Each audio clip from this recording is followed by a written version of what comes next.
Hi, this is Roger. Thanks for dropping by. Sunday Orchid Chat, regular Sunday weekly feature. This video, as a regular feature, usually contains news, views, some orchid stuff and other bits and pieces, so it's not a fixed format by any means. Also, part of Sunday is to thank people for subscribing, and if you're not, it would be nice if you did so. Thanks to the patrons for hanging in there and supporting the channel. Wonderful stuff. And don't forget the buy me a coffee if a particular video, not necessarily this one, just happens to be good for you and you want to leave a tip. Yeah, like you do when you go out to eat. Talking of going out to eat, birthday coming up soon. Hannah's down next weekend, couldn't come this weekend, and because older people like me are very difficult to get presents for, because I've got all I need. I don't need presents, and I don't see the point in spending money for the sake of it, especially in Hannah's case when she hasn't got much. So what she said, for a change, let's do something for a change. She said, why don't we go out for a meal and I'll pay for it. Of course, I've moved house now, so I'm in an area where I don't know what the places are like round here. However, there are quite a lot. Compared with where I used to live in the town, out here there are quite a lot. The road that comes into this village, there's a large place there, well, it used to be called the Manor, it's now called the Barn or something, so that's one. And then the next turning on the left has got one there, and then you come past my place, round the corner to the next village, which the villages have only got like 200 yards between them, they're very close together. The next village has got one on the corner and one just up the road, and then the next village has got one. So we've got all those choices. The trouble is I don't know what they do. So sometime this week I'm going to get in the car, and lunchtime, when they're up and running and the food's on the go, I'm going to go in each of them in turn and ask to see the menu and have a look at what sort of things they do. I know what sort of things Hannah likes, and I certainly know what I like, and we can find somewhere and I can book that up for Saturday evening. It won't be a normal Hannah visit weekend, because normally I do a nice meal for our Saturday evening. Well, we're going out instead, so that'll be different. And then Sunday is the Orchid show, so we've got to get up and get ourselves sorted out and get on the road. And then we won't be coming back here from the show because it's not worth it. We'd be doing the two sides of a triangle instead of the road that goes diagonally across, so that's just silly when there's a lot of miles involved. So I'll take Hannah home direct from the show when the show finishes, and then back here after that. So it's not a normal weekend next weekend, but that's the idea anyway. Now, views.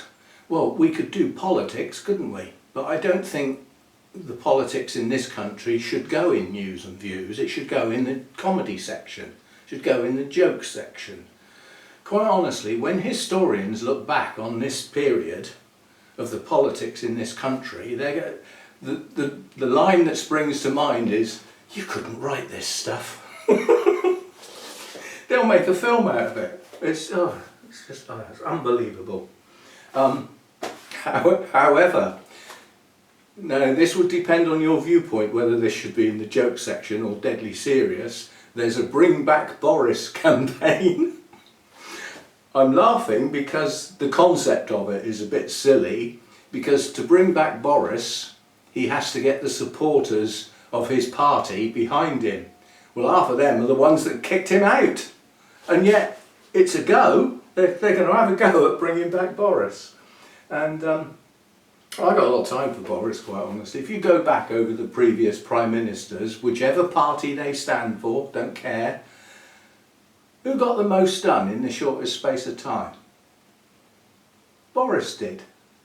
All the others struggled to try and sort Brexit out. The person who decided to put Brexit to the vote, to the country, believed that the country would reject it. He failed miserably, and they said, nope, we're going for it, so he had to resign.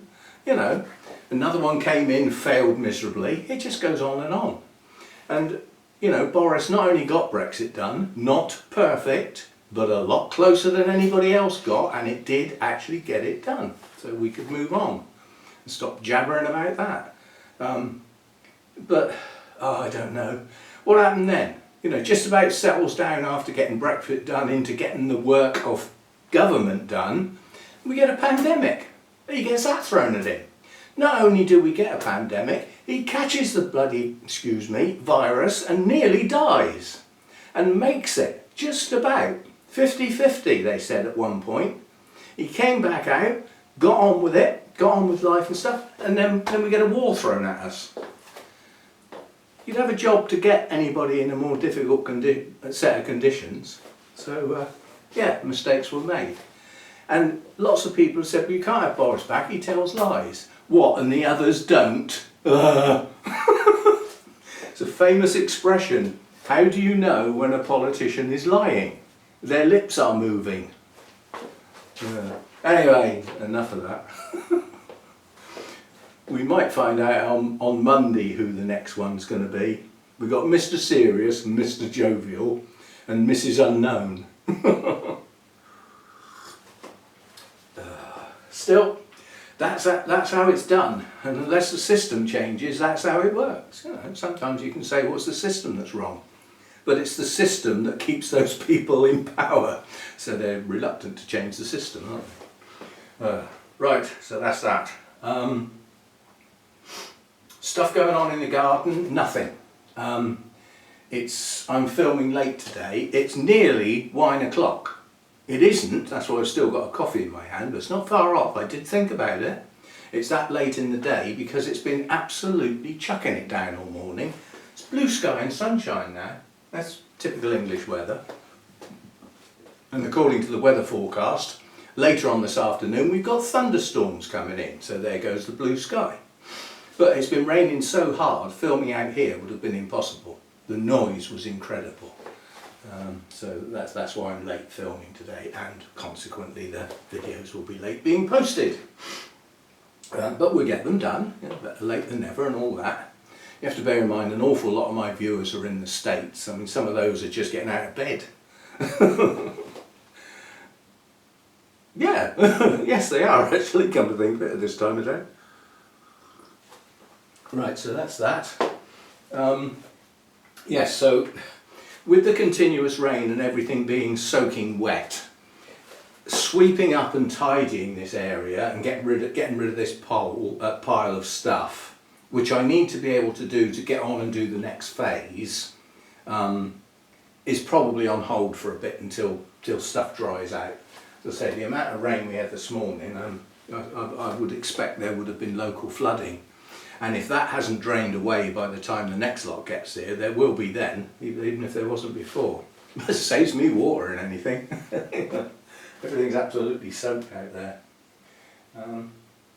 But because it's so mild at the moment, there are things out there that are growing that normally would be stopping.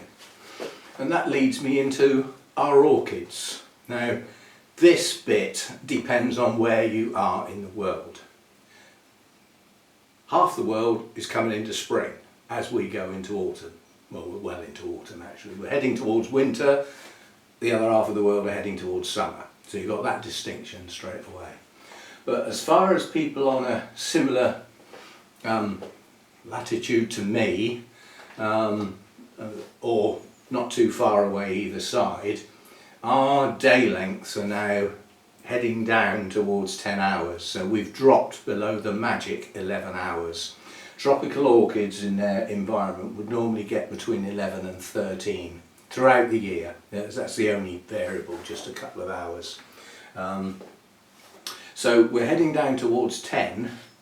It's not that long till the end of the month, and by the end of the month we'll have gone down. We'll be, you know, well below 10, or 10-15 minutes below 10. So our day lengths are short enough now that the orchids will have responded, they will have slowed down.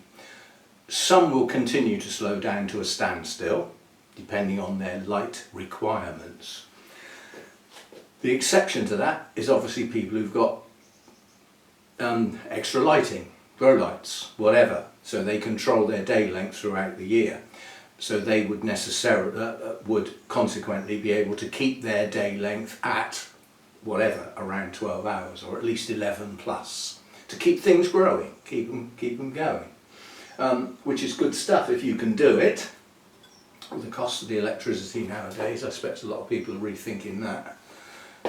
But anyway, it is possible with those lights to keep things growing and keep them in a more natural environment that they would be more used to were they wild plants. But given that a lot of orchid collections are, like me, probably half to 2/3 hybrids that have never seen the wild, nonetheless their genetic makeup is still geared up to those day lengths. So without the day length they will slow down. And as I said, some will stop in those shortest days, that period of about 6 weeks, 6 to 8 weeks, where the days are really short.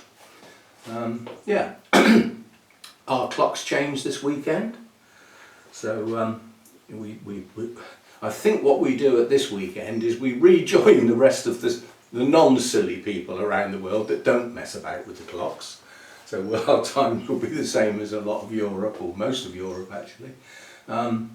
And we'll get the age-old discussions in the pubs and in the supermarkets.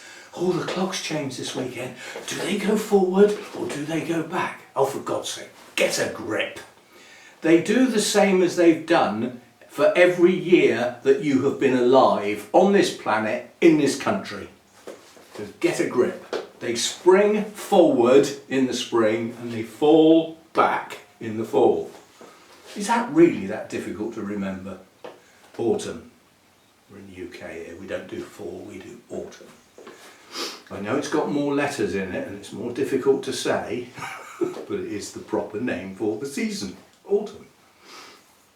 Don't know why that one season got changed in, I won't say many countries, but certain one in particular, when they didn't change the others, you know. I mean, they didn't change spring to leap, did they? Anyway, that's all that. Lighting. It's important this time of year to think about the effect it's going to have on your orchids. And if they are going to slow down, and in some cases virtually to a standstill over the next few weeks, 3 to 4 weeks, then you need to think about your watering. Watering becomes critical, especially if combined with that shorter day length you've also got a drop in both day and night temperatures. You need to seriously think about hardly watering at all, because they're not growing. And in amongst that water, if they're not growing, what don't you need? You don't need to stunk up your feed, do you? They're not going to use it. You've got to be very, very careful through these transition periods. I mean, my mounts get watered every 3 or 4 days when I can be bothered, almost. My potted orchids I look at about 8 days, and some of those are still a bit, you know, quite damp. They haven't dried out yet. Some are quite dry, but then they're not growing as much as they used to. It doesn't matter if they're dry for a bit. Yeah, so things are on the change, and it's important to keep up with those changes. Right, orchids to go. I sort of threw that in the mix, didn't I? Now Sean is somebody who I've met a few times, and he lives on the route from here to Burnham's. The Devon Orchid Society show is on the 20th of November at Burnham's. So I shall be picking Lynn up and taking her, and we'll both go down to that show. Sean is a member of that Orchid Society, so we'll be there. So he's given me a list. He sent me an email with a list of all, we went through my notes and marked all the plants. Well, let's see, we marked the plants that are in my notes because I know what they're called. There are some plants in here with no tags that are not in my notes because I haven't a clue what they are. Not many, but some. But, mainly Oncidium types. And a couple of Cattleyas. Anyway, Sean's given me an email list of what he wants. So that will be put in a box, the day before I go to Burnham's, chucked in the car and given to Sean at Burnham's. No postage, no wrapping up, just set them up in a box so that they don't fall over in the car. Job done. That's how I like it. What's left is going to go in a box and get sent to Carol. And quite honestly, unless Carol has given me an idea of the sort of thing she would prefer to have, but she has said specifically a few types that she doesn't want. So basically everything else apart from what Carol has excluded, yes, what can we do for you? Will get put in one box and sent to Carol. And I'll have to pick a period when it's the first time the cats have been able to go out today. It's been chucking it down. And he was asleep when it stopped raining, so he's only just woke up. Yeah, so the Orchids to Go issue is resolved, so there's no need for anybody else really to get involved.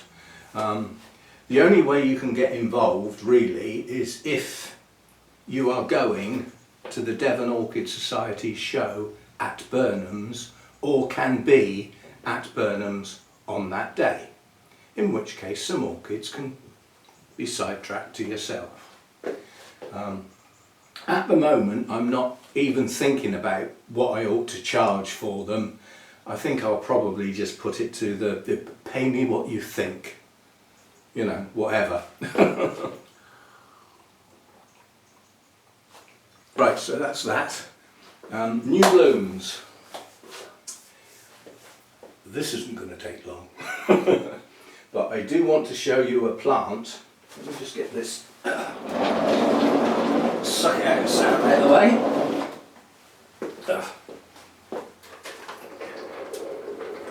Because I need to get round here. I need to show you this because this is a very typical example of a plant that's not growing very well for me and is coming up to 3 years to get to bloom. So it's not staying. Several reasons. First of all, it needs to go in a pot. You know, it's just not growing very well on a mount. It's one of those orchids that has quite fleshy roots, but they don't hydrate by pouring water on them. They need to have a soak if they're going to be grown like this, bare rooted. They need to go in water and stay there for a while until the roots go green. And I haven't got the time or patience to do that with this one. But having waited 3 years for it to bloom, that's what we've got. You need a magnifying glass to see them. They are very, very attractive. They're a marvellous shape. But no colour, you know, that's just a pale greeny creamy colour, bordering on white but not actually white. And at the moment I can detect no fragrance at all. That doesn't mean to say there isn't any. They don't get the sun in this place. But that, you know, that I don't even know if that's a good spike, but it's a branching spike with many, many blooms on. And I've waited 3 years to see that. I didn't look it up. I deliberately wanted it to be a surprise. Well, it was worth waiting for, wasn't it? But some people love the unusual. You know, I mean, some people love the dendrochilums, you know, rat's tails. And I meant that. They look like rat's tails. But if you get a magnifying glass, there's hundreds and hundreds of beautiful little perfectly formed blooms, but they're tiny. And those are fragrant. Anyway, so that's the sort of thing that's been put in the sort out for somebody else to have a go at, if you see what I mean. I can now safely say it's reached blooming size. Whereas before, I didn't know if it was blooming size. But it is, and it has. I will get a photo of it, which I need the tripod to do that, for a memory, because everything that's ever bloomed in here, with a few exceptions where I forgot, like I bought something in bloom, and the blooms went over quite quickly, and I didn't get a picture, and it hasn't bloomed since. So there are some that have been in bloom in this place that I haven't got a picture for. So I will get a picture of that as the memory of it. I keep a folder of all of my current orchids pictures of blooms in a separate folder, so when I need a pop-up in a video I can just go to that folder. The picture is the name of the orchid, so they're very easy to find. You know, if it's dendrobium, it's going to start with D, and they're held alphabetical. Mouth won't work. I should have got the wine out, shouldn't I? Oh, I can hang on to that, can't I? Yes, but I also keep within that folder of all my current orchids photos of their blooms.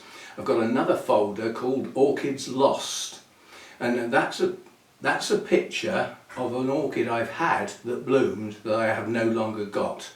Now some of those died, some were given away or sold.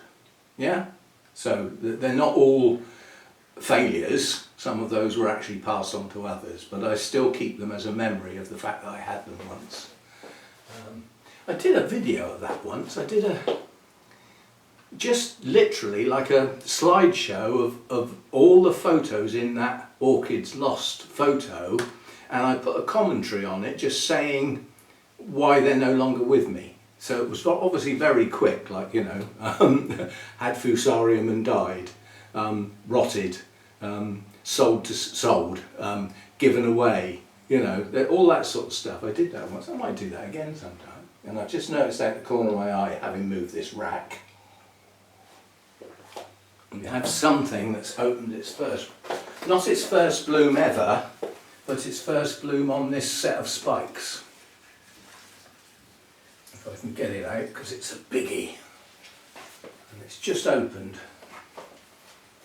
because it weren't open yesterday as far as I know. We have zygo blooms in the house again. Right, so now we have a bloom, I can go to my notes and find out what the hell this one is. And then we'll have a process of elimination, because none of my zygos have got tags on. There's the one that's the pale, the pastel colours, sort of shades of bluey, purpley colours, that I wasn't that fussed on the blooms when I got it. I believe that's got a name. But I don't know which plant it is. But now I can go and look that up, and we can put a tag on this one, because this is a nice, strong, healthy plant. This is going nowhere. It's already got a new growth coming round here. That will bloom, I suspect. Every new growth this has put up recently has bloomed.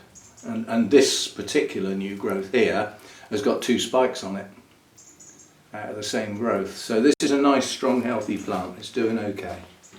I can't say that for all of my zygos. Oop. Come on then. Elvis is good because he, when he wants to come back in, he does the walking up the glass trick. And I can actually hear it when I'm sat at the laptop. So if he wants to come in, I know that he's there because I can't actually see him properly from when I'm sat at the laptop. Whereas Mojo just sits there. You know, he can be sat there an hour waiting to come in. Unless he yowls, I don't know he's there, because he doesn't do that walking up the glass thing. Right, so that's that.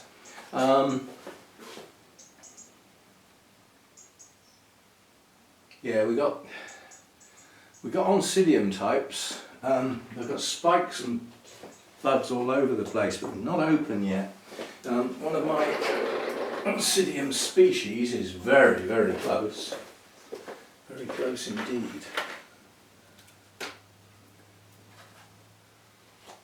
This is Chrysomorphum, and I mean, you can see that is virtually, it's not open properly, but it's opening. And again, this is one of the branched Oncidium types, and when these open, they're very twinkle-like rather than dancing lady type, and they are small. Got 2 spikes on the go on this one. Actually, we've got 3. There's another one coming out this side of the plant. So you know that's doing okay. Very, you know, it's a miniature plant, doesn't grow big, and it has small flowers, but it has them, and it does it every year. So even though those blooms aren't showy, there are a lot of them. So we've got that one, the Sotoanum. Now this is not my Sotoanum, this is the one that was in Derek's lot of plants and is consequently labelled incorrectly.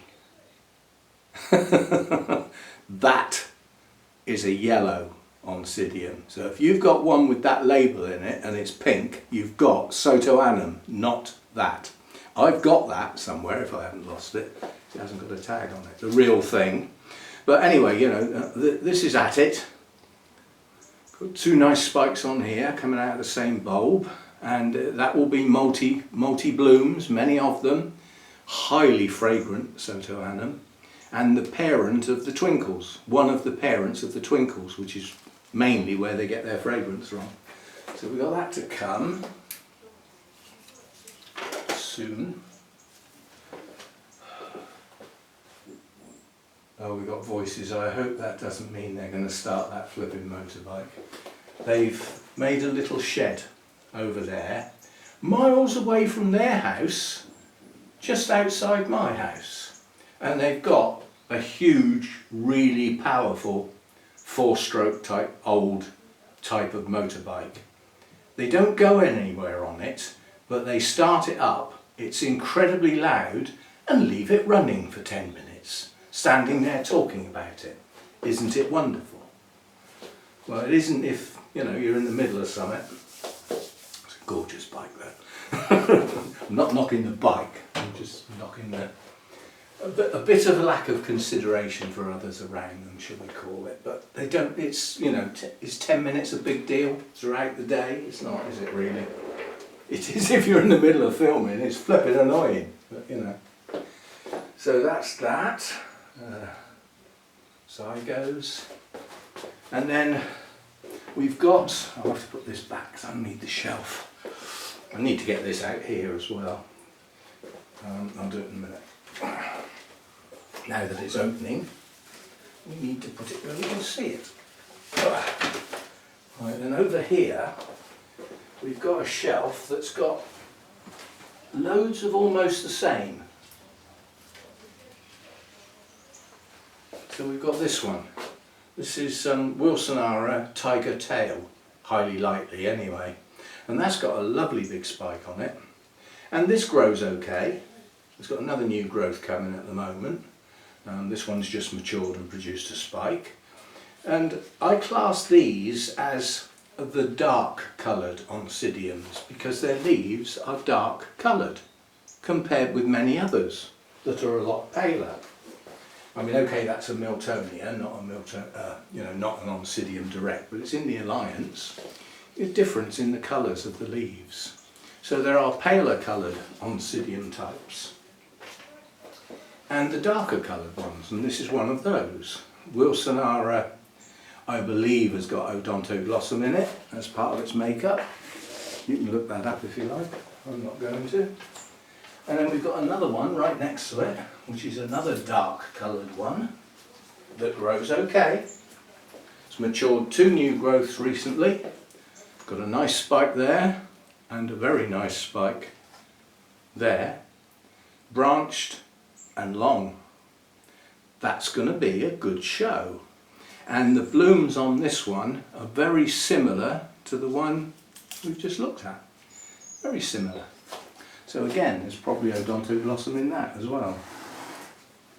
And then next to that one,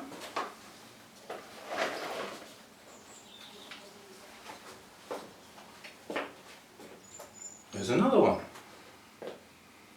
Branching spike.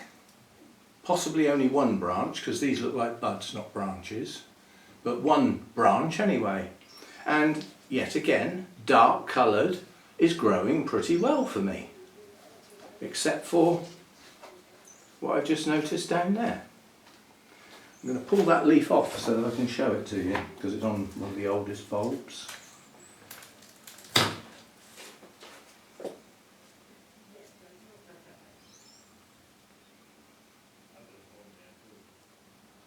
That's bad. So we will use our thumb to squish them all, and then my thumb and fingers to squish any that are on my hands in case I pick up another plant. It's an easy way to spread them. Yes, so yeah, that was quite a little outbreak on that one leaf. Looking at the rest of the plant, that was it. Just that one leaf. Oldest leaf, probably the one that's starting to die. They pick on the weak. So, I mean, Carol said that I ought to get a grip on the scale, take the bull by the horns and spray every single plant in the collection, and then do it again 10-12 days later and have done with it with a good systemic. And she's right. So if she wants to volunteer to come and do that job, help yourself. My problem now is the time of year. If I spray the plants thoroughly, underside, topside, bulbs, stems, canes, and the top of the media, they're not going to be dry by bedtime. So I'd probably have to put the heater on and the fans to dry them off. Would it be worth doing? Probably. Would it have been better done 2 months ago? Probably. But she is right, I keep doing little bits, you know, like that. I found some on a plant on one leaf, and I've taken the leaf off and killed those. The whole plant needs doing, really, in case there are any others lurking that I've missed that will then breed and start the process all over again. So we ought to try and do that, I suppose. There are some plants in here that have never had a bug. Those could be missed out safely. My Lindleyi and Jenkinsii, those two dendrobiums, have never had a bug on them, ever. And I've had those some time, certainly the Jenkinsii. So there's a fair few plants in here that have never had bugs, and I know which ones they are, so those could be missed out. It's mainly the Oncidiums and Cattleyas, the odd little bit on Dendrobium, some Dendrobiums, but not many. So there we go. That's that. So let's just have a quick look at the, what are we doing here? Where's my time? We're over half an hour now, so yeah, you know it takes me 10 minutes to say cheerio, doesn't it? You've noticed that? I come to the point where I say, right, I think that'll do for today. We can guarantee there's another 10 minutes. Yeah. But we've done the thank you, so I'll leave it at that. What I will do though is, I am going to leave it at that for today. Keep your eye on the, your day lengths and your temperatures and your watering frequency, feeding amounts, and your amount of water that you give. It's not just reducing the frequency of the watering, it's the amount of water you pour on the plant as well.